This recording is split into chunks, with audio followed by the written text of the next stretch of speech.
$400 in October. Why? Because the day was August 28th. It was a Saturday. After her friend had threatened to throw the manager off the balcony, again, the police were called. And when I moved out, there was a verbal agreement between her and I and my boyfriend that said we will pay you $400 this month and $400 next month to make a total of $800. Are you still living in the apartment? No. When did you leave? I left right after the lease because I couldn't afford it and my bills were past due. Tell me about your friends in the apartment. Do they spend a lot of time in the apartment, Tony? I have my witness, Ashley. She was in the apartment quite often because she was not doing well with her father, so she was there a lot. Interesting. Come on up. Talk to me. You're Ashley? Yes. You were spending a great deal of time in the apartment? Mm-hmm. How many days? 5 days a week? At least. And where did you sleep? In her bed. Whose bed? Tawny's bed. Tawny's bed. And where Yes. did she sleep? She slept in her bed also. Did you pay rent? No. After the defendant moved out, did you continue to go there 5 days a week? No. Why not? I was looking for a job over at my dad's house. When did you stop going over there 5 days a week? Right after all the mattress incident happened. You mean right after August 27th? Yeah. That's miraculous. So you mean right after all of this happened, you stopped going over there 5 days a week? Well, because the manager didn't want people over there that wasn't paying rent, and they said that you couldn't be over there more than 72 hours. She didn't want any conflict, so I just stayed there by myself most of the time and just went out when I wanted to be with my friends. What were you doing at that time? Go to school? No, I just do housework and clean up at her house. She'd go to work and I'd stay there and do all the chores and laundry and clean. We had planned. What, are you kidding me or what? How old are you? 18. You get over on this baloney with your family? Huh? No. So what makes you think you're going to get over with this baloney on me? I mean, you think that they hire me because I'm stupid? You think that they pay me all this money because I'm an idiot? You want me to believe that you're a house cleaner in her house. Is that what you want me to believe? That's what I do. What? That's what you do? Yeah.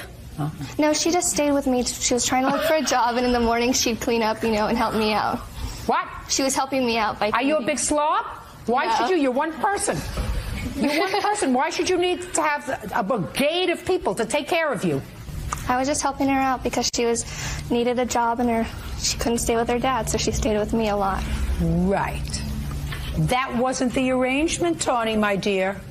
The arrangement with her is her apartment and yours. You want her to pay half the rent. You pay half the rent. The two of you live there, not the two of you and anybody that you feel sorry for. So for half the time that she was paying rent and not living there, she was living there. And then miraculously, Ms. Smarty Pants says that the day after this incident, when she left, she all of a sudden decided she could stay at home with her parents. She actually went and stayed with her grandma for a while. Good. Judge Judy continues in a moment. Tawny Tillinghast says her former best friend, Tiffany Stott, owes for breaking a lease. Tiffany says Tawny's partying forced her out. She paid you.